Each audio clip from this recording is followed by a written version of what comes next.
Hello again. My name is Victoria. I am a Senior Venture Associate at GGW Ventures and a part of the customer success team at Go Global World.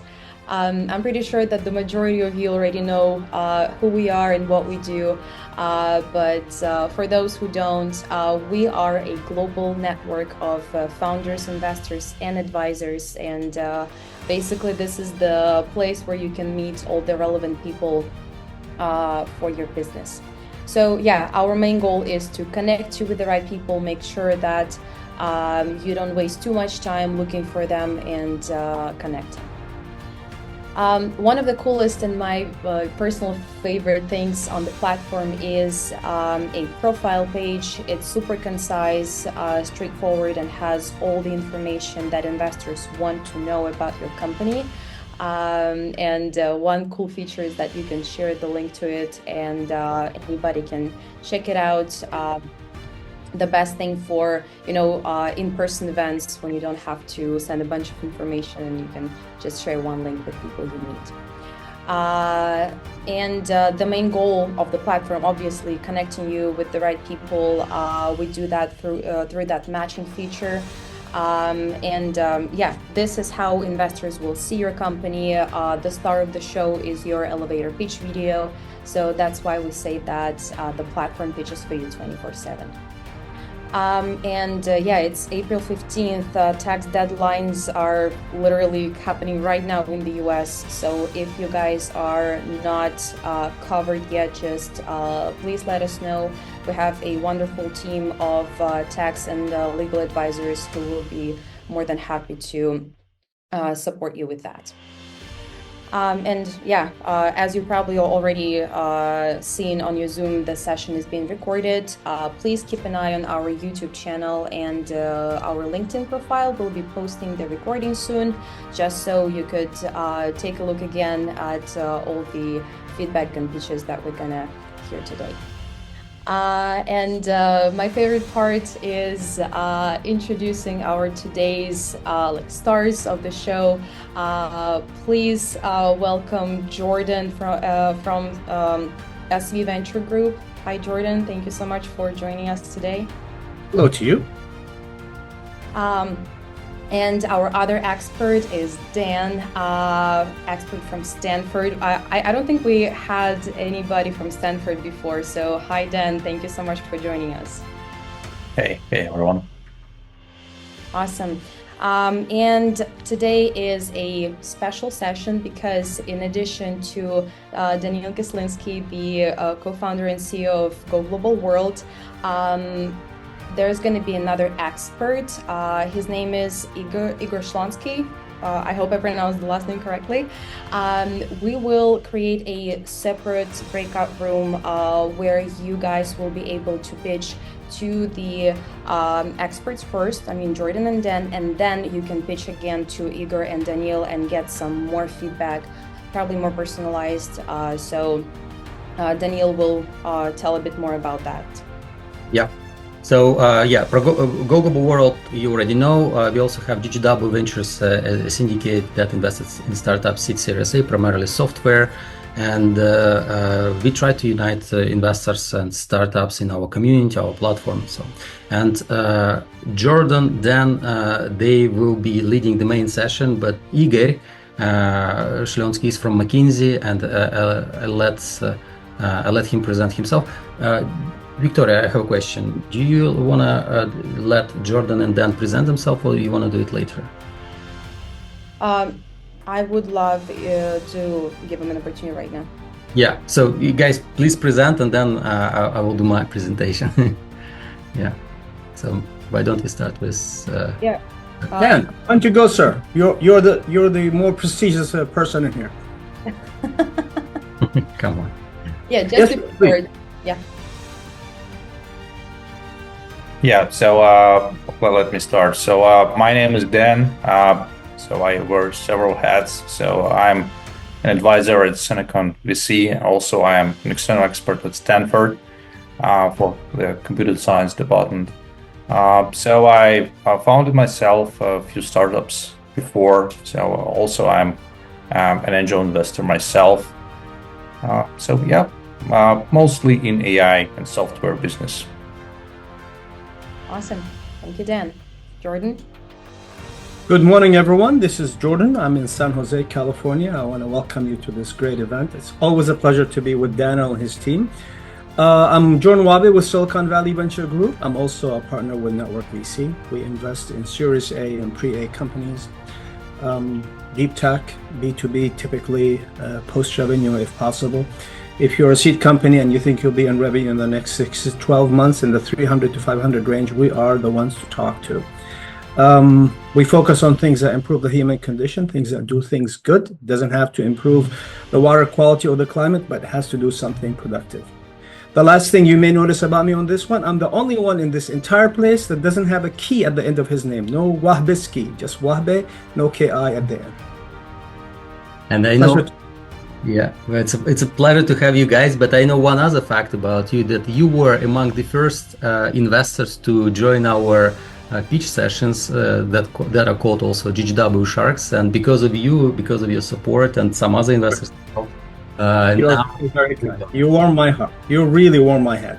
You're a good brother to me, and I'll always be there for you, my friend. Thank you. Likewise. And we have Igor Shlonsky. Vika, if you can replace me with him and let Igor to present him quickly as well. I will have to stop sharing my screen just for just a second. And Igor, if you could please unmute yourself, say hi so I could see you among all the people. Hi. Hello. Can you hear me? Yes. Can you see me? Okay, it's easy to spot like experts because we all wear glasses, you know? There you go. Hi. Yeah, so Okay. would love to hear a few words about you. Yeah, I'm my education in computer science. I got my MBA from Cornell. I worked for McKinsey in various countries. I worked as a manager in big companies, and I also founded a startup, My Swim Edge, that measures swimming technique and helps triathletes and swimmers swim better. Our first customers became Olympic and Paralympic champions. So we are a startup, and we are moving towards more revenues and then funding and stuff like that. So that's where I am. Yeah, so Igor today in the capacity of advisor, because he worked for McKinsey, he has rich business expertise, and he will share his expertise with startups as well. It will be a separate room. We will be I will be asking in the chat who wants to pitch to Igor, get his feedback, and I will be assigning one by one to his room, to the room with Igor, and so the same rules. 5-minute pitch, 3-minute feedback, and so that's it, one by one, and that's it. Victoria, you're ready to start. Thank you. I'm gonna go through the rules real quick. Super important. So first of all, please make sure that you keep yourself muted at all times unless you're the one presenting or if you're one of the experts. Now, super important, please raise your hand if you are willing to pitch. Have your full name and the name of your company visible just so I actually see and like know how to call you. Please have your video on. Would love to see your beautiful faces. And please prepare your slides in advance just so we don't waste any time while you're trying to locate the file on your computer. Super extra mega important, respect each other's time, please. Every founder will have 3 minutes to pitch and 5 minutes to receive the feedback. If you go over those 3 minutes, I will have to cut the time for the feedback, which is not cool for the advisors that we have today, right? So please keep an eye on the little timer that you will see in the corner of your screen. Then if you don't get to pitch today, please email us. I will also leave my email address in the comment section. We'll be more than happy to add you to the list for the next session. Please feel free to take screenshots, share them on social media. Please make sure nobody blinks on the picture, or let us know. We will smile for you. And we'll be more than happy to be tagged on your posts and like them on social media as well. Can I add something, Victoria? Absolutely. Anyone who shares in social media has the most number of hits, more than 100 views. I'll give you 15 minutes of my time free of charge. Wow. Okay, this is the best thing. Awesome. It's time limited. You have to get it all done, and I have to have the 100 by the end of tomorrow, April 16th, 5 p.m. Pacific. So 16th of April, 5 p.m., 15 minutes of my time free. If you have 100 hits on your social media view of this event, go get it. Wow, that's fantastic. Thank you so much, Jordan. Appreciate that. Someone knows how to make a show. Perfect. Thank you so much. Okay, perfect. I see people raising their hands. And the first person to pitch today will be Anderson Pereira. I see you right there. Are you ready? Yes, I am. Perfect. Let There me you go. just. And let me. Should I share? I'm not able to share my screen. I don't need it, but I have a presentation in case you guys want to see it. You can Please present. go ahead. You can now share. You can share. You can now share your screen. Okay, give me a second. Here we go. Perfect. You guys see my screen, right? Mm-hmm. I just put a timer. And starting a timer. You ready? Yeah, give me a second. Just put it here as well. Okay, ready to go. Hello guys, everyone. My name is Anderson. I'm also founder and CEO at Capital. Capital is a platform that helps businesses is one of their most challenging and difficult situations, which is manage cash flow and solve the big issue to pay suppliers before you receive money from your own customers. So basically, we're a group of very analytical team. Capital was born from my master thesis at MIT. We participated in HBS school competition, and we won among 60 projects. And we also were elected by the World Bank as one of the product innovations in 2024. And basically, what we have developed is a way that small businesses can use buy now, pay later to buy supplies from their partners. We develop a solution that is connected with their credit card sales. So merchants can allow small customers to split their payments in installments, and without getting any type of cash or type of loan, they use these installments as a method of payment to buy more supplies with their suppliers. That happens. Let me show you a little bit. This is a little bit about myself, my team. I will focus in what is the most important here, which is highlighting a little bit of the problem. So we're focused in Brazil. We developed a solution in Latam. We're already operating with 12 people and around 3 million reais in receivable portfolio. However, the market is huge. It's more than 3 trillion reais in transactions that happen every year in credit card in Brazil. However, all of them, they suffer with the same problem. There's a 30 days lag between you sell a product and you receive that payment. And that's exactly what the problem that Capitali does. We basically allow them sell with a longer term for their customers and use their installments to buy more inventory and then solve their cash flow problem. This is a little bit of how it works. I'm happy to answer this in the questions. And I would just want to finalize my 3 minutes with saying why we're 10 times better than the existing solution. So far, B2B payments are only made by invoice, and we create a solution that it's 10x better than the invoices and can help problems for moment.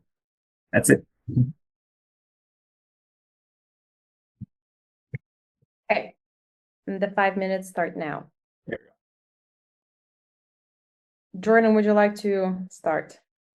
Thank you, Anderson or Andy. We're here to help identify what things could be done better, what things are not as good. It didn't feel like you were as ready as you could have been. I know you had a little glitch getting in, but I didn't walk with you in the journey you wanted to take me. I'm still trying to figure out what you do. I think you could have been a bit more concise on certain things like the problem and the solution, but I got the general gist of it. Great job. Very good job on kicking off with the credentials of you and your teams and where you pitched that got my attention. But the remainder of the presentation, I struggle to understand. So what do you do? So we basically provide finance to small business to buy more inventory. It's a type of vendor finance. So we basically use their future revenues, their future sales they will receive as a collateral to finance in inventory purchase. Gotcha. And the differentiator in your business is what, sir? So basically, we allow the merchants do that by free. So the current situation that they do is the merchant offer a buy now, pay later to the customer. So the customer is paying 30, 60, 90 days, and the merchant will receive in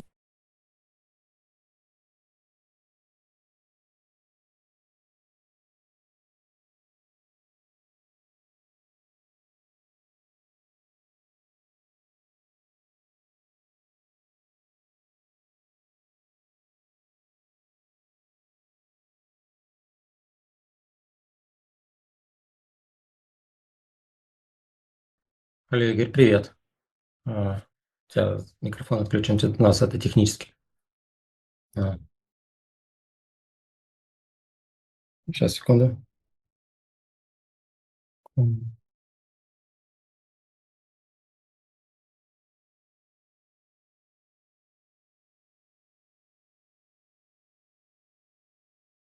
Окей, так, смотрю, что у нас тут есть. Сейчас. Я тогда, смотри, как правила очень простые. У тебя микрофон отключен. Здесь сейчас я буду просто в чате там тебе людей приводить и периодически сюда заходить. Если тебе надо, можешь использовать таймер, там 3 минуты питч, 5 минут фидбэк. Вот. И дальше, как закончат, все, следующий, то есть не нужно там их сильно затягивать. Ну, смотри сам, если хочешь дать больше фидбэка, пожалуйста. Вот, ты эксперт, они тебе питчатся. Да. Посмотри, пожалуйста, с микрофона. Ты специально выключил? Да. Сейчас нормально, да. Да, и они будут включать слайды. Сейчас я дальше тогда сейчас вернусь. Угу.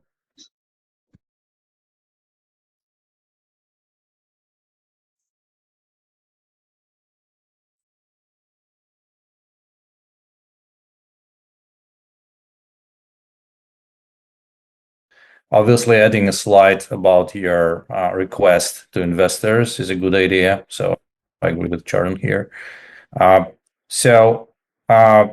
would also convert your money into dollars. It's easier for yeah, right. So it will be easier. What else? I don't really get the technical side of things. So, and what kind of unique technology you have on the back end. So, and how do you protect your IP to make you unique?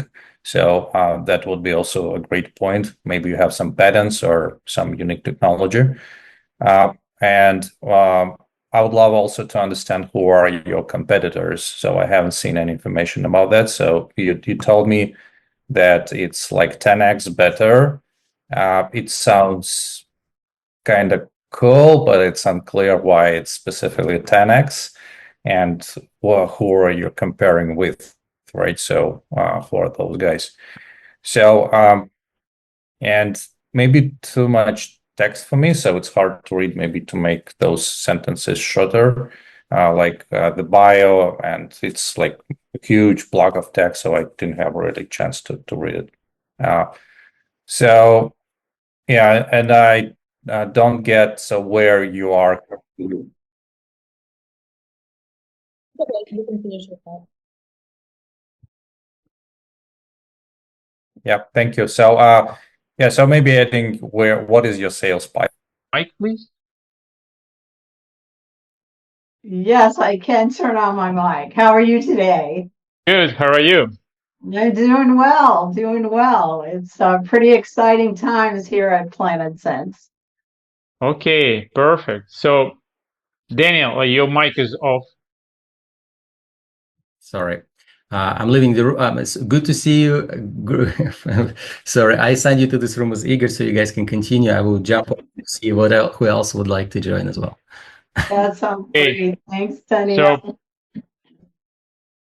I know you can. Let's do it. All right, sir. So thank you so much. And our next founder for today is Theo from Objectify. Nice background. Hi. Hi, thank you. Okay, we're ready whenever you are. Yes, I will share my screen very quickly. Here we go. And start my timer. All right. Well, hello, everyone. I'm Theo, co-founder of Objectify.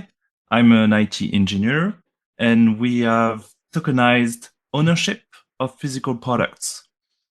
So the limited edition market is booming. It's becoming a new strategy used for brands to engage with their customers and sell their products. It's part of what we call the drop culture.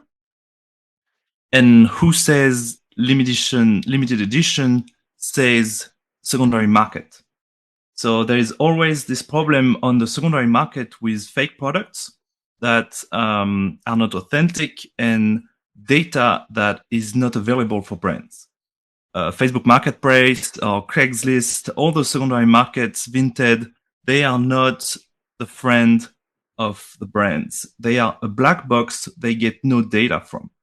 So by tokenizing products into ownership titles, we allow for the only secondary market of first-hand products.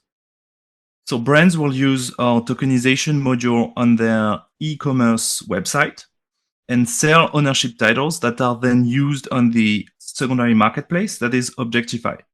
This marketplace is C2C and only ownership titles are being exchanged.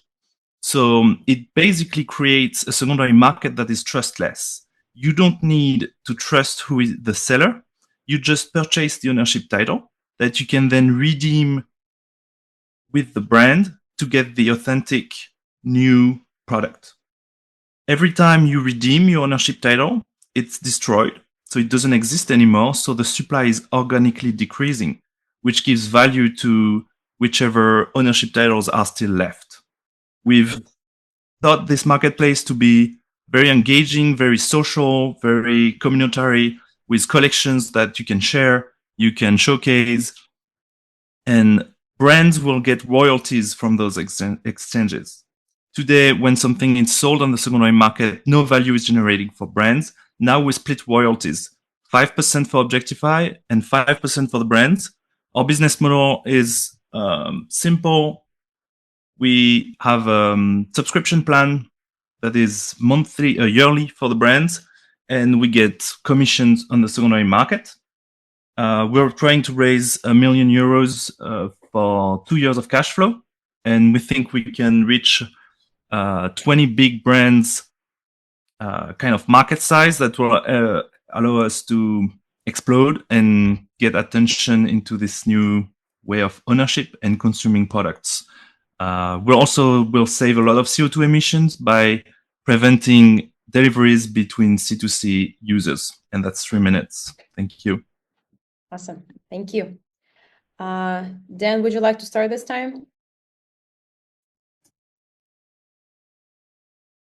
Yeah, sure. So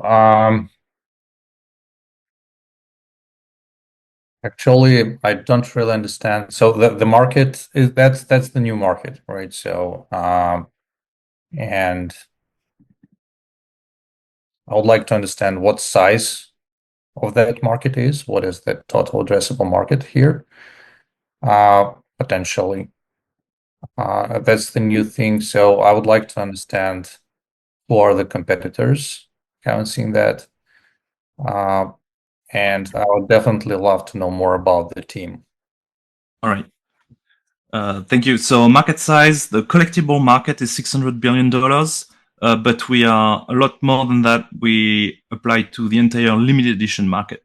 So watches to jewelry to art to toys, any limited edition drop can be tokenized this way. Then your second question was, what was your second question? The cell was the team. Yeah, so the team and so do you have some track record for the moment? Oh yeah. So we have four clients. We have a proof of concept that's live on Objectify.io. Big part was actually the compliance side of things because we created a tokenization contract to represent the actual ownership of the item within the token. We have four clients. Our competitors have a totally different approach. They mostly do vaulting, which is you send your product and they authentify it, which is not scalable because you need an expert in everything, which is very hard to do. We work directly at the source of authenticity, which is the brand. And then for the team, we have a really good team of experts, blockchain developer, Geoffrey, our CTO. He has been the CTO of 4 different startups that have raised 20 million together. Nicola is 50 years old. He's a big boss in UX. He has created multiple agencies, works with the biggest names, LVMH, and we think UX will be what will make this adoptable because it's such a new thing and a new way to consume products. So experts in of each of their industry. Okay, thanks. Thanks. Jordan? Theo, thank you for doing this. Your business model, give me a 20-second summarize of how you generate revenue. All right. So first of all, yearly subscription for brands, which give them a volume of ownership titles they can emit. Done. So let's say for 10,000 euros, they can emit 10,000 ownership titles, and then it's 2 euros extra. And the second pillar is commissions on the marketplace. Because the ownership titles are exchanged between consumers, we take 5% of each of those transactions. What's the market proof this will work? What do you have? What are you emulating? What are you trying to do similar to what? All right. So basically, by digitalizing ownership, we create liquidity on physical products. You don't have to ship them. So now your pair of sneakers that you exchange 10 times the retail price. How much they're gonna charge? Like how much they're gonna pay more for this, or whether they would like to see, between two products and something like that. I think that would help in people's understanding. Yeah. And also, like because we're running out of time, if you have different scores for different products, how people can say if there is a product without any scoring and there is a product with 50 points or whatever, whether they're going to buy it, or there is a product which is $20 less, but like the product scoring is 100. So it's might be complicating the decision. So you have you run the tests? If you haven't, okay, cool. We have 4 sustainable marketplaces that are all signed up and ready to go. Because digital activations can be put on the ownership title. Think about wearing your sneakers in Fortnite or in real life, but not both. There is so much that can be done marketing-wise. It opens digital doors. Take me to your fundraising, €1 million. What terms are you looking for? We are valuating at a 4 to 5 million euros valuation right now. We're trying to dilute basically 20% of our company for 1 million and break even in 2 years and not require any further funding. Got it. Victoria, is this over or do we have time to give feedback? Let's if do it's over, it's over. the last thing that you did. One last question. Are you related to Simeon Poizon or not related to him? I don't think so. I would go with yes next time. Okay, thanks. Thank you so much for your feedbacks. My pleasure. Important thing. Love it. Thank you so much. Awesome. So the next founder for today is Sunil Ravipati. Let me find you real quick. Sunil, are you here? Okay, so Neil, can you hear me? Yes, I can hear you, but unfortunately, I have a power outage today, so I asked ensure that on the phone. It's okay. Let's skip to the next person and let me know if you'll be able to pitch later. If not, I have you on the list for the next session. No worries here. Okay, thank you. The next one is Marvin Lim. Yep, I'm here. Hi, Marvin. You ready? Yeah, I am. Let me go ahead and share my screen. Yes, please. And found you. Can you guys see the screen? Yes. Okay, it's pretty cool. All right, let me reset my timer and I'm ready. Hi, my name is Marvin. I am the co-founder and CEO of The Kitchen Table, the Airbnb and Uber for private chef. We are unlocking a $1 trillion market here by transforming every home into 5-star restaurants on demand, anytime, anywhere. There are 34 million celebrations happening every single month in the US, but food options are very limited. Right now, the options are expensive private chef, generic takeouts, stressful DIY cookings. At the same time, chef wants more independence, but lacks some skills to run a business. That is why 80% of restaurants close in the first 5 years. The Kitchen Table makes private chef affordable and accessible. Our chef handles everything from menu creation, buying the grocery, prepping, cooking on site, and cleanup, while earning 3 times more than the average chef wage. Diners save time and money, get personalized experience, and enjoy quality meals at home. This is why 80% of consumers will buy from brands that offer personalized experience that a company can offer.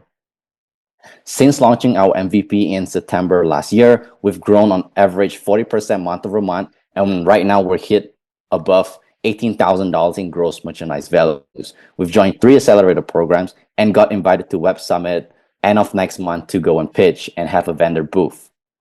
Our business model is super simple. We charge 8% service fee right now with plans to increase a little bit more along the way. Our team is just a team of 2. Me as the CEO is a 4th-time founder, ex-Malaysia ambassador, and ex-student athlete. My technical co-founder, MD Yassin, or Muhammad Yassin, he's a 3rd-time technical co-founder, and he has won 3 coding competition first place. Here are 2 of our notable chefs. Chef Greg, who's a culinary professor. He's cooked for 3 presidents and has won 3 Houston barbecue competition, and Chef Anthony, a Michelin star chef who's also in charge of Marriott's entire restaurant industry and menu. We're raising $500,000 in a safe funding round for our pre-seed round, capped at $5 million, and most of it will be going into developing a mobile app, making our website even better. We just have an MVP, and that's all we have, and some sales and marketing as well. Here are some pictures to show you our product and what we've done so far with customers. And thank you. Now I feel like I'm getting hungry. That looks really good. Thank you. I'm getting hungry. You're right about that. Are you done, Marvin? Yep. Thank you. Less than 3 minutes. Take me to the fundraising. Number 1 question, always.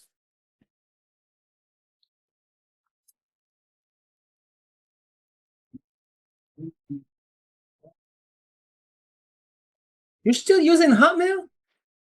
Well, yes. Your brother, are you like 90 and you just No, I'm 25, but that's one free way for us to save cost. That's fine. So what's the runway on this, and what's the next level funding, and what would the $500,000 get us? Yeah, so the runway for us right now is 3 months, and with the $500,000, I want to be able to create a mobile app.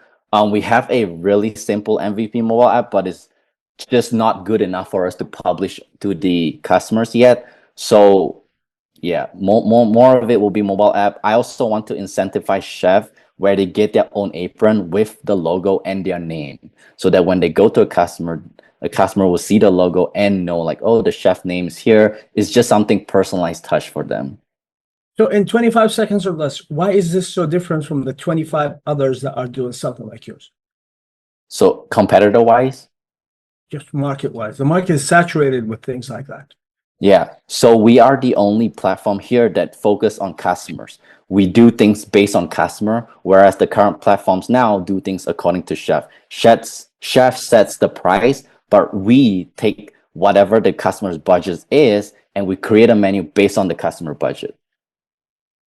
Got it. But now you have millions of potential customers. How do you get that message to them in an efficient way? Because as an investor, you have to convince them of all of this, and people are Yep. So eventually we want everybody to be our customer, but we can't do that. We don't have the marketing fund. So we have 3 distribution or marketing channel. First, we partner with luxurious apartment who host monthly events. And from there, we convert 400 doors, 200 to 400 doors into our potential customer. We partner with 300 Airbnb homes to offer private chef to their residents or their guests. So those 2 are our current distribution channel. That wasn't convincing enough. You want to give it one more shot? Okay. So first, we partner with luxurious apartment who host monthly events, and we send a chef over. So when they open, that, just give me more, because that doesn't seem like it's gonna get you there. okay, could you elaborate a little bit more on that question? Everybody's going to apartments, buildings. Everybody's doing that. What's the thing? What's that edge that you can just push through and get in? Get in and partner with apartments? Get in and get the market to pay attention to you, because the apartments are constantly bombarded with people who want to partner with them to do what you just described. Yeah. So one really good thing about us is we have our chef to do the promoting and marketing or sales for us during all of these events. So we only select or get in exclusive chef who will not only help our platform, but help them as well. So for every event, they help us promote. They are pretty much our salesperson for every event. So from there, they also convert all of the residents, 200 to 400 doors, to our potential customer. Thank you. I respect you for finishing on time. Well done, sir. Thank you for that. Thank you. Dan, what are your thoughts? Yeah. So overall, this market is really tough, right? So you need very clear messaging, both for chefs and for your end customers. Why are you better? And obviously, the bottleneck here will be how you're gonna present this information in the cheapest way possible to get as many customers. So this is, I think, the biggest problem here.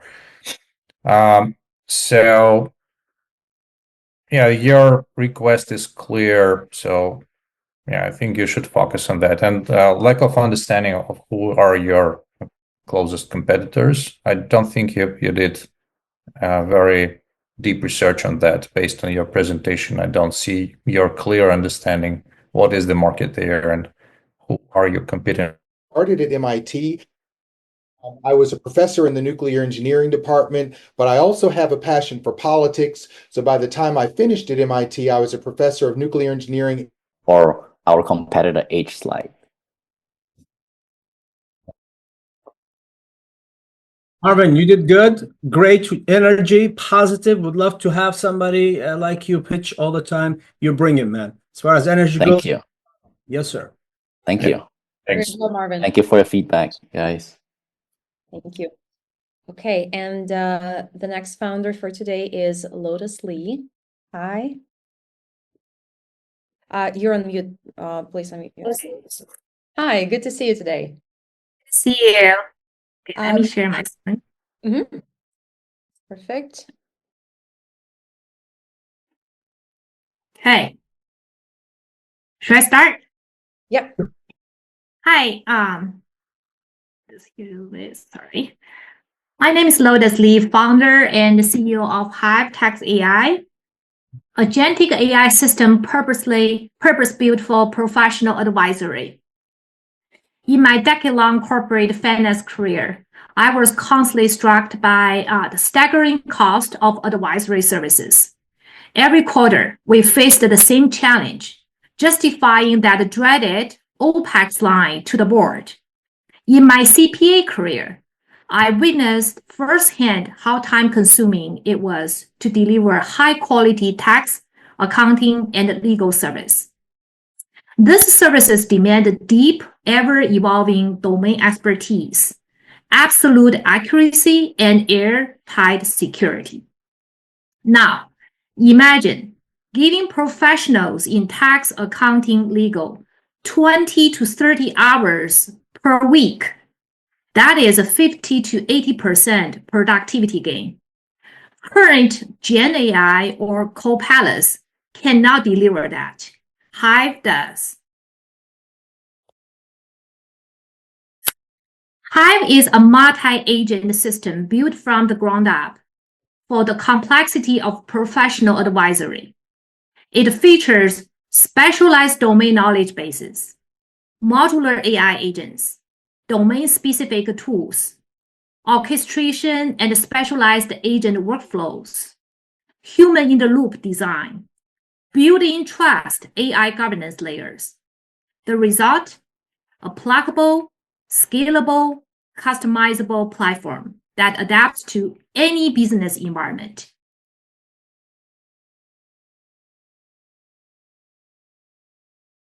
Team brings unmatched expertise. I have 25 years of experience in CPA and corporate finance. I held 2 CFO roles before starting this venture. Our lead AI agent engineer was a principal architect behind AWS Bedrock multi-agent platform. The opportunity is massive. The professional service automation market alone is valued at $59 billion. And we're already seeing strong tractions. We have 2 single AI agent products in production. We launched them last year. We right now have over 500 paid professional users who actively use our products daily. We're now raising $5 million to build out our multi-agent system, tackle more complex corporate tax and compliance workflows, and extend into broader professional advisory domains in the future. Awesome. Thank you. Thank you. I'd like to start. Yeah, I can start. So my question is, what is your current revenue stream? Revenue? You mean current? Yep. Okay. We are at AR around 200,000 a year. Is it services or it's subscription? Currently, it's a SaaS product. It's a subscription, AI-powered tax research and AI-powered tax planning tools. Okay. What countries do you cover? US. Just US. Who are you competing with? We're competing with, there are a bunch of startups doing what we do, like BlueJ. You heard about that in the tax research. Thomson Reuters, the big incumbents, Thomson Reuters, Bloomberg, they also have AI-powered tax research tools. And BlueJ is one of the startups, and there's other few startups. Okay. What's your secret sauce? Our secret sauce is we have our specialized domain knowledge base, and we have our own. Again, we just hired a architect guy from Amazon Bedrock. So we're actually going to build our own framework for the multi AI agent system. So we're going to have a specialized kind of workflow, just reflecting, like the human and orchestration and the specialized AI agent workflow, and the specialized domain knowledge database, and also specialized AI agent and domain-specific tools. Yeah, I think the architecture you demonstrated, it's cool. I mean, I can understand that. So I would recommend hiding this architecture when you pitch your product. So but like from the tech perspective, I think that those guys you're competing with, they have exactly the same architecture. So you need some more persuasive explanation why you're going to be more successful than those guys. So that's my recommendation to think deeper about that. Yeah. So Jordan. Lotus, you do not want to pitch today, just not feeling like you want to be here. How come? Make it make it yours. Yeah, that smile. We need that energy. We need that smile to let us know you love what you're working on. It's difficult to pitch, but Dan is spot on. I would suggest also bring in the business value far more earlier because the productivity gains, who cares? What's the business value for doing this? As a business person, I would love to have productivity gains to shorten my time, but give us the reason people want to buy your product other than productivity. So what is it? What is the thing? Tell me. Well, the thing is that this is going to eventually replace pretty much all the existing software they are using and probably scale back at least 50% of associates, like professional associates. Aha, I start with that. Get rid of 50% of these poor bastards who are not going to have a job anymore. Thanks to you, Lotus. Is that something people going to buy your product into at the early stages or the later stage of traction? And how do you get there? How do I get there? Because we're going to demonstrate that our product can pretty much do like 70 to 80% of a seasoned professionals doing with even better quality output. So if you are successful, and I hope to God you are, what's the exit for you? Are you going to be acquired? Are you going to be integrated as an add-on feature? How would it work for you? I think acquisition, yes, it might be a very likely outcome. Come on, tell me more. I need some more meat about that besides IPO and acquisition. Who do you think, why would they acquire you? Okay, a bunch of a few, at least we know, like large incumbents are building something similar, and they are actively looking to invest in the startup. Who, like Dan was talking about, that spot on. You need to have secret sauce, which we do. I just probably did not elaborate very well. When I really do the presentation, I bring along my engineer, the AI engineer guy. He's is capable to articulate more on the architect part of things. So yeah, bunch of I personally know a few corporate venture are actively looking for the investment startup who can really build out the agentic workflow. Agentic workflow is the thing. That's good. Yeah. So respect other people's time. Find me. Let's spend 15 minutes. Find a way to message what you're doing in a different fashion. Not better, just a different way. Okay. And bring that smile with you when we talk, please. I'm sorry. I thought I was smiling. Maybe I didn't. You're all good. You're all good. All right. Awesome. Thank you so much, Lotus. Thank you. Perfect. And the next founder for today is Echo Wu. Hi. Yeah, hi. It's Echo. I'm going to share my screen now. And yeah, whenever you're ready. Sure. Can you guys see my screen? Yes, we do. Okay, so hi everyone. My name is Echo Wu. I'm the co-founder and CEO of Thundergraph. We're transforming systems engineering from paper-based approach, which is the traditional approach for decades, to digital, which is the model-based systems engineering. So what is systems engineering? First off, that's the back office function that not many people have heard of. Systems engineers sit centrally to large, complex projects that involve both hardware and software. They are the architect or the orchestrator that coordinate communications around all the specialized engineering teams around them. So why is it so difficult for this discipline to adopt model-based systems engineering, which is the new digital methodology? Because of high cost, because of steep learning curve. And we think we can use AI to change that. And this diagram on the left, by the way, is somewhat similar to... We cannot see on your slides. We only see the first page right now. Oh, is it not moving at all? That's right. It's not moving. Okay, hang on. I've stopped sharing. Let me try again.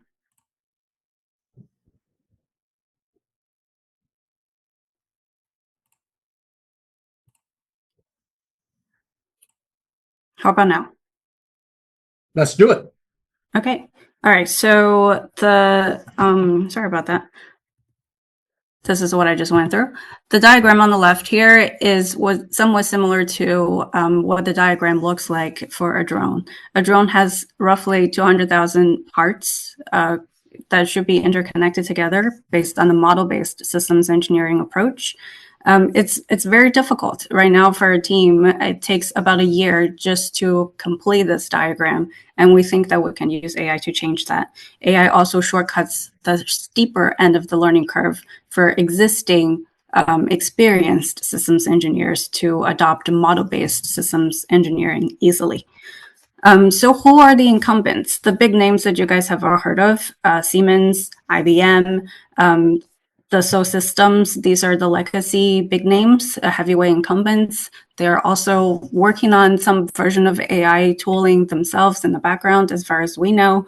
But we do think that we have the secret sauce here, and we think that is traceability. I'm working with, let me just jump ahead here to tell you about my co-founder, because we don't have a ton of time.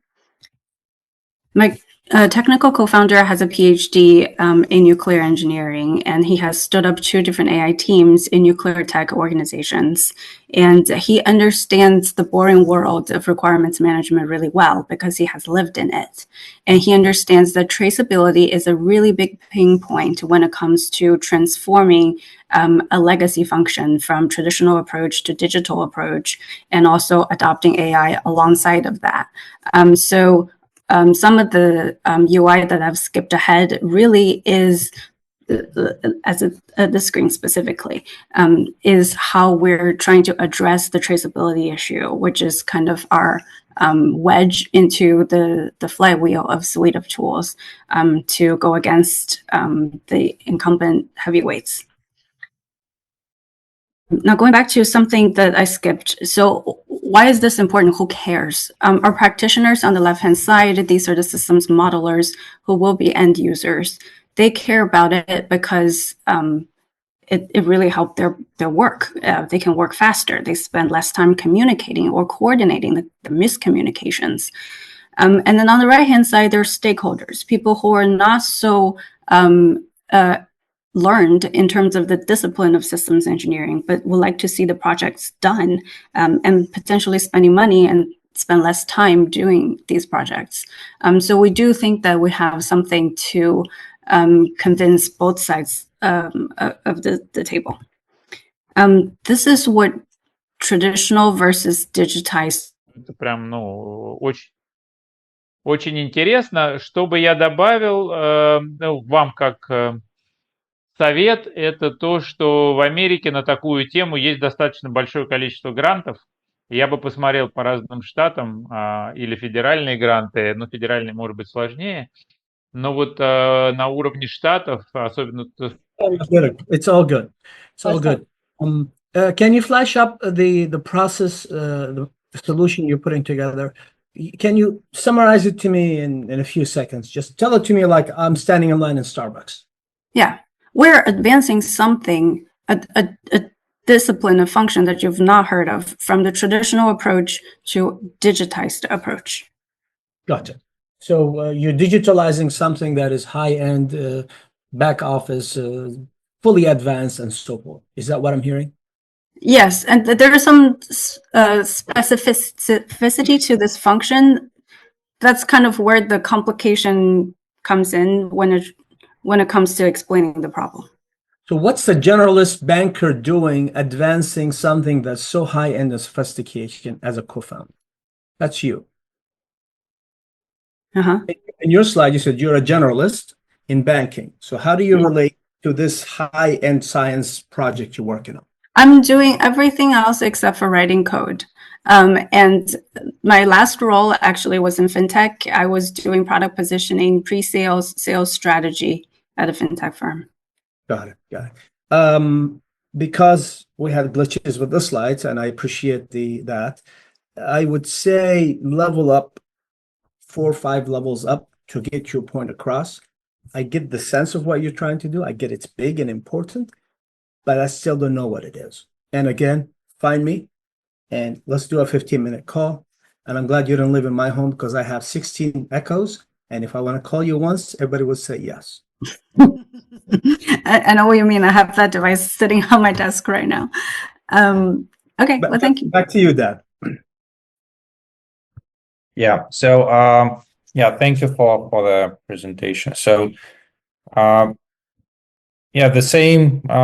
It's not clear what exactly you're doing, right? So, I understand the overall complexity of system engineering, right? So, and I've done that myself many times.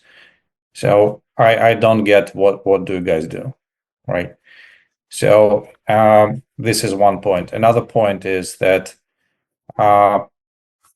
you're telling that those companies are using just the paper approach. It's not exactly right. So, and it's a little bit controversial. This statement is not completely true. So that I wouldn't compare this exactly this way. So this is not correct.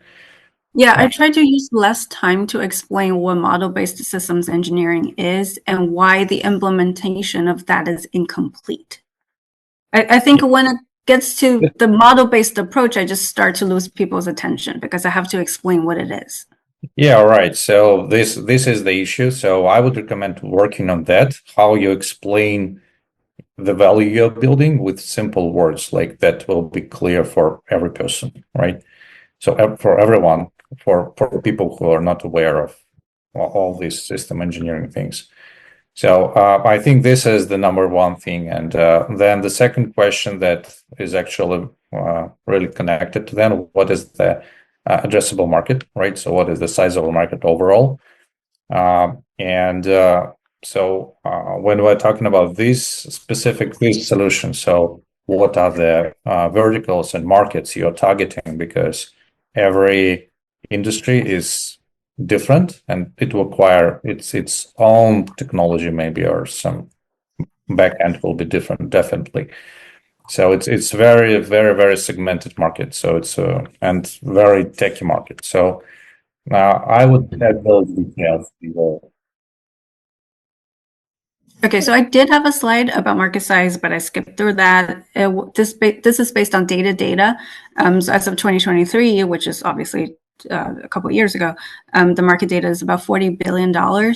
It is fragmented, like you said, Dan. We're looking at defense as a first way in because they are very much, there is that regulatory pool that's helping us essentially. But the other sectors like a medical device, we don't have any founder market fit, so we're trying not to get into it, not at the very beginning, at least. Thank you so much. I'm sorry the time flies, so we have to move to the next founder. Thank you so much, Echo. Let's have on the stage Ariman Arsapa. Are you here? Oh, hi. Am I audible with you? Hi. There you go. Good to see you. Are you ready to share your slides? Yes. Perfect. Go ahead. Okay. Hi. Good morning. Good afternoon to all. So my name is Adyaman Arasapa. Are you able to see my screen? No. Oops. Yep. Okay. Here we go. So my name is Adyaman Arasapa, and I'm a founder, a co-founder, and CEO of Room Solutions that specializes in enterprise asset management, EAM. So what we are trying to solve is we provide a simple and a user-friendly and an effective enterprise asset management solution. Now, this mission statement says that the products that are out there in the market, even the leading ones and the most successful ones, are not effective and user-friendly. So that is our secret sauce. That's the motivation for us to come up with this solution. And this is a team. We are 3 of us. We are based out of Silicon Valley, and we all 3 of us recently graduated from the same college. We are buddies for the last 35 years, more than that. And we are around 27 years of experience in various fields. And I lead the domain side of things. My 2 other co-founders are technical experts. So the problem statement is, as I indicated earlier, ineffective EAM implementation. And the reason for the failures is it is used as a software, not as a solution.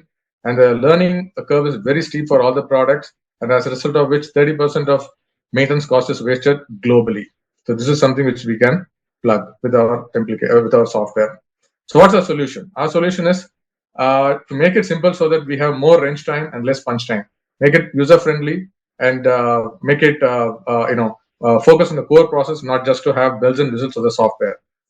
And our SaaS and on-prem flexibility we offer, and our price point is very attractive. So these are the unique differentiators, I would say, as compared to the other EAM products out there in the market.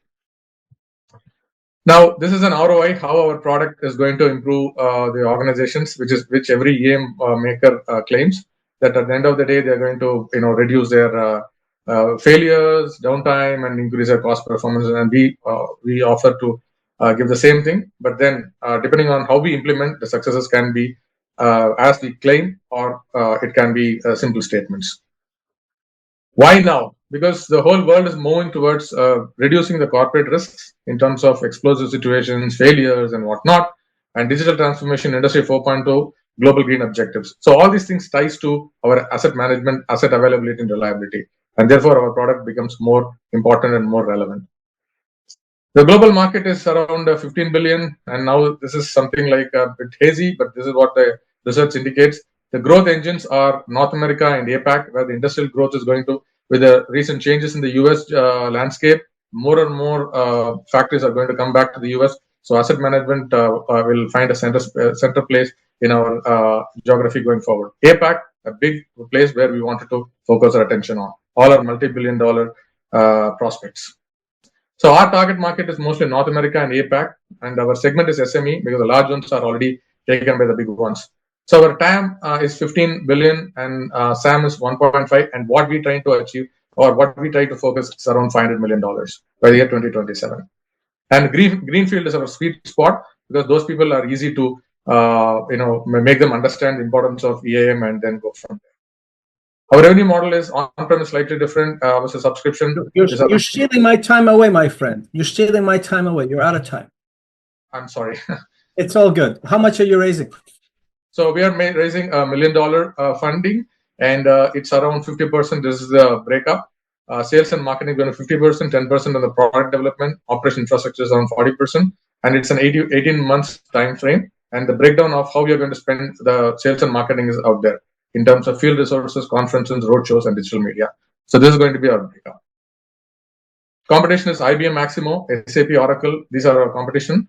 And how we fare is this. This is a very complex chart. And this is how we pit against the best in the world and how we pit against the ones that are comparable with us. So how we are different from the others. Of course, it takes up time to grasp whatever it is, slightly a busy slide. So I don't think we are the best out there, but then in most of the key elements, we are better than the most. So we have a founder-led marketing strategy. Right now, we have got a paying customer and we have a growing traction. I wouldn't say that we are doing great. Our ARR is not that very great. We've got one paying customer, as I indicated earlier. We wanted to grow, and ours is a global product, a global issue we are trying to solve. So we have enough faith and confidence in our pursuits, and we want to revolutionize this market by giving the world a very user adoptable and user friendly application. So that's my pitch. Thank you. Dan. Yeah, thank you. So thank you for your energy, for your passion. So yeah, I would like to understand. So what is your secret sauce? So you mentioned that you are going to make it easier or like better user experience. That doesn't sound like something really unique. So what is your secret sauce that other companies can do?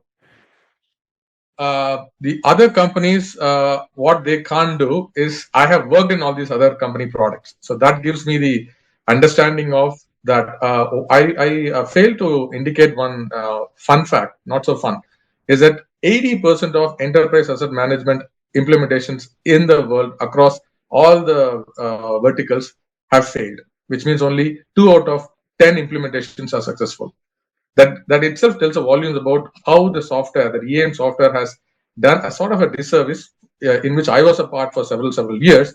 Is we develop the products more and more complex, like IBM Maximo or Oracle EAM or SAP. We wanted to impress the C-suite with so many features, but ultimately the end users are the technicians, the fitters, the supervisors, the electricians, and so on. They need something very simple to handle, simple to create work orders. What is your current revenue stream? Our revenue stream, what is our ARR? Yep. So our ARR is not very healthy. We got one paying customer. He's paying only $250 and with the $2,000 initial payment. So that's the only thing we have. We are pretty much a pre-seed only, you can say. Okay. So what are your sales channels? Our sales channels is actually that's why we are raising money. We want to either recruit somebody who can hit the road, or we are going to pay a sales organization to socialize our product, market, and do road shows and everything, and then take it to the far reaches of the industry. So that's our strategy. Yep, got it. Yeah, I think so. Telling about the team, so I would add more information about your sales and marketing experience in the past. Okay. Currently, the team looks very techy and operational. So I need more trust in your marketing and sales capabilities. Thanks, Dan. I think that's a great feedback. Yep. Thank you so much, Dan. And thank you, Adiman. The next founder for today is Gal Saar. Hello. Hi. Please share your screen. Adiman, can you please stop sharing your screen? We can still see your presentation. Thank you. Okay, nice to meet you all. I'm Gal Saar. I'm the CEO and founder of Capsulab. And Capsulab started when my wife and I stood in the kitchen making an espresso. We were asking each other, how come there is no Nespresso for any kind of product? So that's how we started the idea a few years ago. And what we are solving today is like a let's say, hundreds billion to over $1 trillion market need of getting personalized products. Today, 30% of the consumer market is shifting to personalization, and there is no any industrial solution. So what we are doing, we are actually cutting the supply chain. We are saving costs, enabling fresh and customized product, and also make it as a sustainable solution. The solution is based on a capsule when the mixer is part of the capsule itself. So all the production happens inside the capsule in less than a minute, and each one of them is also reusable. Of course, we have machines that controls those capsules from the outside. There is no any maintenance, no cleaning, no any setup needed for this kind of production. And everything is IoT based with servers, applications, and also in-machine software. All of those products are already in the market, and we are selling them to multi-billion companies today. Okay, so basically what we are doing today is targeting the B2B market, which is much more easier for us. So we are already have a presence in. What would I do in the kitchen with your machine? Not necessarily specifically you will do anything in the kitchen. So we are starting from the B2B, but in the kitchen, you can make anything you want, from supplements cocktail to superfood, a mix, salad sauce, cosmetics, and everything by the same machine without any cleaning between the usages. So Victoria can make her own makeup stuff in her bathroom? Would love that. I don't think there is any kind of product that we are not supporting today. Got it. Very well. So on the B2B, you're creating bigger machines for them to create their own products and resell. Yes? Terrific. What's your revenue? What's your traction? And what's your business model? Okay, so our business model, of course, it's like, as I call it, like razor blades on steroids. Because revenue, otherwise you would have started with the revenue answer. Go ahead, tell me. What's your revenue? Few hundreds of dollars a year, which is not much because we are in the pilot phases. Correct. All those big players are also moving very slow. So right now we are already starting to deliver to the smaller ones in order to reach the market more quickly. And we have no any limitation of certification or, let's say, market access, any barrier. You have revenue in hundreds of thousands. How many customers pilots do you have?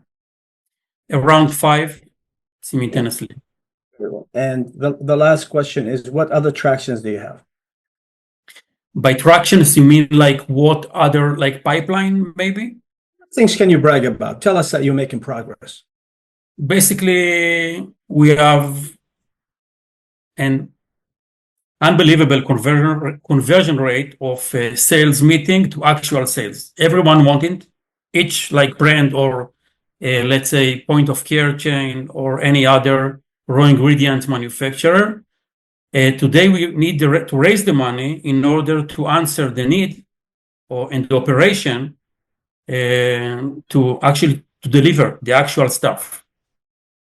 By the way, one last thing, since our last meeting in 2022, we are now also doing like delivering software as a service solutions. So we are also selling software as part of our platform.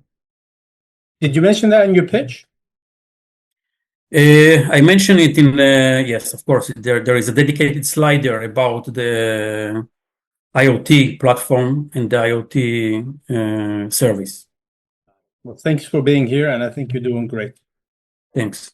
Thank you. Dan? Yeah, so I didn't get, what is your business model? What are you selling specifically? Okay, so today we are actually delivering brands the capability of being the Nespresso of their own category. So what we are selling today are machines, software, and pre-filled capsules or empty capsules. And the reason that we have this variety of products because each brand had different needs about fresh preparation in real time and on the spot personalization of products. So we are actually enabling them to choose between the products that we have if they want to buy the platform itself as a service or the actual product. Hi, my name is Dave Borison, and I'm the CEO of MetaSensor. We are a company that's focused on helping people who suffer from chronic diseases like high blood pressure, high cholesterol, diabetes, and so forth, take their medication properly. So medication adherence is a massive issue in the United States and other parts of the world as well. Almost half of the people in the United States suffer from, chronic diseases, about 160 million people. And this causes a huge issue for our economy. We spend north of $500 billion a year on unavoidable healthcare costs in the country. About 50% of patients that suffer from chronic diseases don't take their medication properly. It causes north of 100,000 deaths per year, an increase in hospital admissions, nursing home admissions as well, north of 25% for those. And so our goal is to try to help people live longer, age gracefully at home, and save money for the medical industry.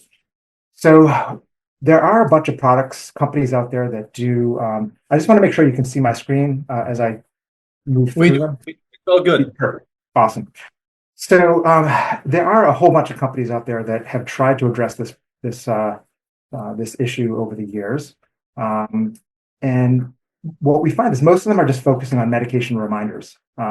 There's a lot of research on kind of key factors that will improve medication adherence, and we have the only solution on the market that takes a very holistic approach, ranging from social support and intervention. Of course, we do have a smart pill organizer that's very differentiated. I'll talk about that in a moment.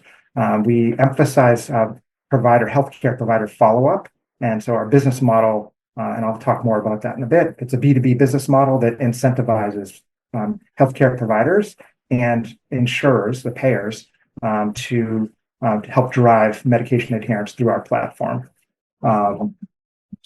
So again, we have the only solution. So basically, there's three aspects to our solution. One is a very smart pill case. We have a sensor-enabled pill case that can detect precisely what pills are being added or removed from that pill case. So whether they're prescription medications or over-the-counter supplements or medications. Is that already 3 minutes? Keep on going. Keep on going. Crack on. Go. Please make your final statement. Let's do that. Okay. So it's a very unique solution. It takes a holistic approach, and again, it's targeted. The business model is through the providers who want to improve patient health outcomes and generate actually incremental revenue.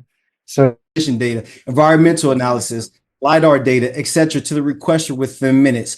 So we've essentially turned any smartphone into a global recognizance tool, delivering instant site visibility and data, ensuring initially becoming the real-time visual insights and confirmation platform accessible anywhere in the world. So we launched this. We are launching this spring in Chicago, followed by New York, San Francisco, and Seattle about 9 to 12 months downstream. We bootstrapped the company, and we're currently raising a $2 million seed round to support the launch.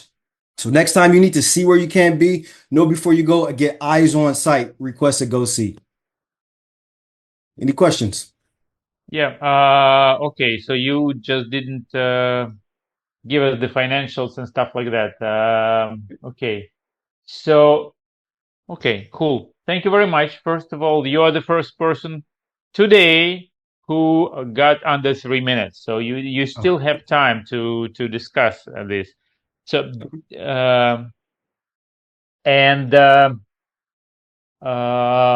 from the description, it sounds cool.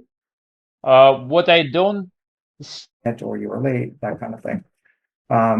We have a partner lined up for integration into. They can support north of 20 EMR systems. And again, it's fully synchronized. So caregivers, providers, payers all have access to this data. This is an IoT-based solution, and so they can leverage this data to identify patients where there's a risk of potentially, not being adherent and costing them more money. So they can quickly address that. The business model. So there's two, actually really three models. So the first is the near-term revenue comes from. We're running out of time. Yeah. A punchline. Last 10 seconds. Punchline. Just give it. Yeah, we have a couple of customers lined up for clinical trials. We're working on also lining up Mass General Hospital. We are for clinical trial as well. We are. That's it. That's it for you, David. Yes. Okay, sounds good. Dan, you want to take it? Yeah. So overall, the idea is great. So I love it. So I don't know what is the competition out there.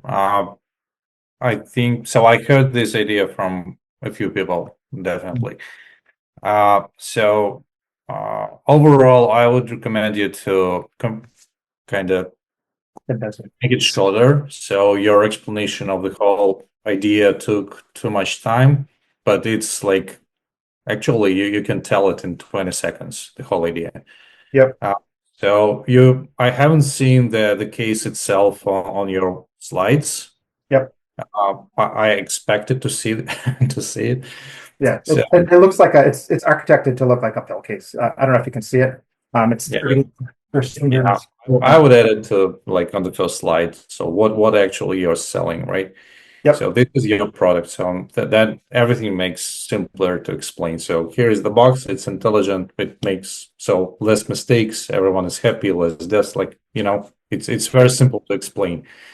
So focus on that and obviously give all the rest information. So like competitors, the revenue streams. Yeah, like we have a kind of a broader deck that actually talks about competitors, and we get into a lot more detail. And I like it. Yeah, you just took all the time, like yeah, fair enough, for explaining the whole idea. So yeah. Okay, that makes sense. Thank you. Yeah, Jordan. David, you weren't ready, my friend. That's level up. Wasn't quite where you wanted to be. To miss opportunity. I think whether it's the beginning that was glitchy for you or something, but you really want to condense this into the 3 minutes. Investors are not higher than thou or holier than thou, but the attention span is really focused on those 3 minutes. So if I were you, punch left, punch right, boom, boom, boom, a few jabs, and then an upper hook, and you get them done in 3 minutes. It is very doable. What you do is not that foreign to us.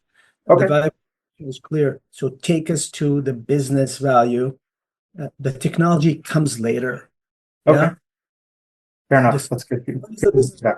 and you bring back. And again, look me up and let's find ways to get you to where you need to get to. Thank you. I'll definitely reach out to you. Thanks, Jordan. Thanks, Dan. Thank you so much, David. Thank you. Okay, and that was the last presentation for today. Thank you so much, everybody, for your presentations, for your pitches, just for being here today. And Jordan, Dan, thank you so much for your feedback. Would love to give you an opportunity to share like the very last piece of wisdom for today. And we would also love to know, who do you think was the most prepared today? I just posted the list of who pitched today into the comment section, just so the list is right in front of you. So Jordan, if you'd like to start. I will give it to Dan. Dan is got more wiser words than I do. Thank you, Jordan. Yeah, so overall, thank you, everyone. So I really love the session. So many like real, very good ideas, projects. Yeah, you guys have a lot of opportunity to improve your pitches.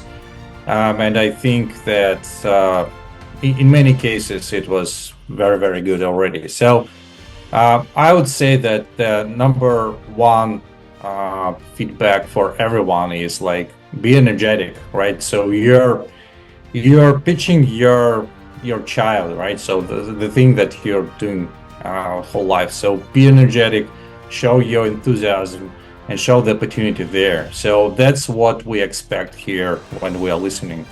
And if you have this, so 50% chance that there'll be more questions and continued discussion. So yeah, that's my overall feedback.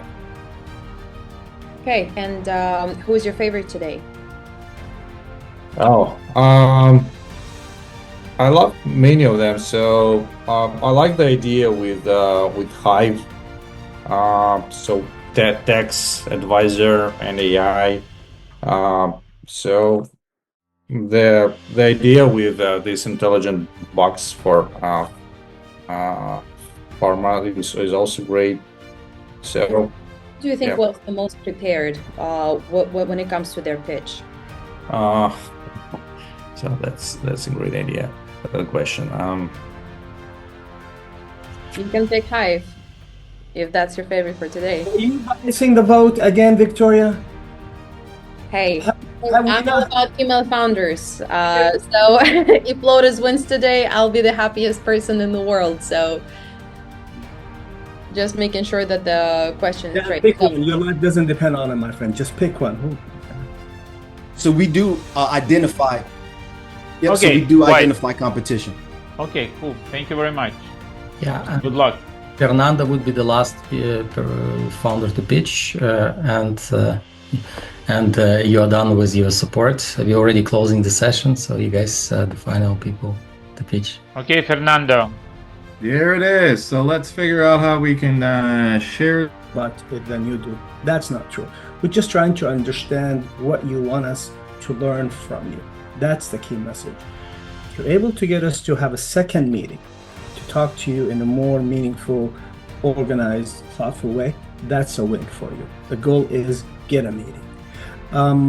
Generally speaking, most of you had an opportunity to display your logos in your background. Do that on Zoom. Zoom allows you to show your goods behind you and leave a favorable, memorable impression of whom you are. Before the meeting, I had a t-shirt on. The meeting showed up. I had to put this shirt with a collar on because I wanted to present myself in a way that respects you and then shows that I'm actually ready. Practicing for 3 minutes is essential. First, it shows that you can do it. And 2, it respects other people's times. And 3, helps you focus on the key things you want to focus on. 4 short answers. The more we ask questions, the more interested we will become in you. If I ask a question and then the answer burns up three-quarters of my time, that doesn't give me a chance to interact with you. 5, trust. We need to trust in you. We need to believe that you are, credible. You are telling us what you think, and be forthright with your answers as much as possible. And 6, what do I know? I'm just listening, so take my thoughts with a grain of salt, and hopefully some of it makes sense to you. Thank you, Victoria, for having me. That was beautiful. Thank you so much, guys. Really enjoyed the feedback. At some point I thought, okay, I've heard it all. Honestly, I should be prepared to pitch, but every time there's something new, and that's wonderful. So thank you so much for your time. Would be super happy to have you join us sometime soon again, and thank you. Who's your favorite, Victoria? I can't pick. That's like yes, you can. God damn. Honestly, let me think. I would say Marvin Lim. I liked his presentation the most. First of all, really fun idea. Kind of made me hungry, but love the structure. Love the fact that everything was clear. I didn't have to sit there and try to figure out what the heck is that they're doing. So yeah, really great job. And you like that personality he presents. It's like you want to connect with him. Right, exactly. And just some energy, and just the fact that you can relate to the problem that they're solving. And the hat. Don't forget the hat. He has a cool hat. Always. Yeah. Thank you so much for asking me this question. This is the first time I actually get to give my feedback on that. At some point, I hope to be one of the judges here, but for now... Vika, could you put me on a stage as well, if you may? Yes, let me find you real quick. Yes.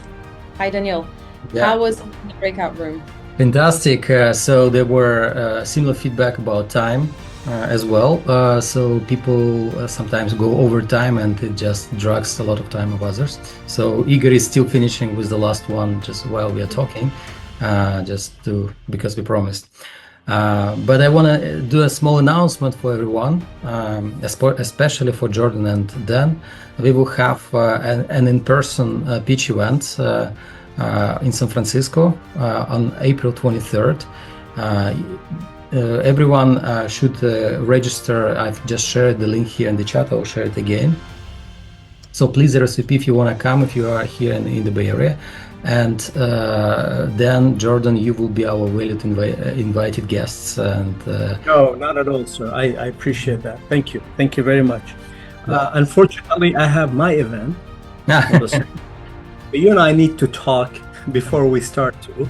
So if you are not in the city and you don't want to make it to the city and you got absolutely nothing else to do, come join us. Otherwise, go to Daniel's event, because it's the one to beat. Yeah, Jordan's fantastic event for sure. Vika? Sorry, yeah, I was just saying, Jordan, please feel free to share the info about your event. That would not be respectful. We will be happy to support you as well, so no worries. We're always happy to support you. No worries. Bless you. All right, terrific.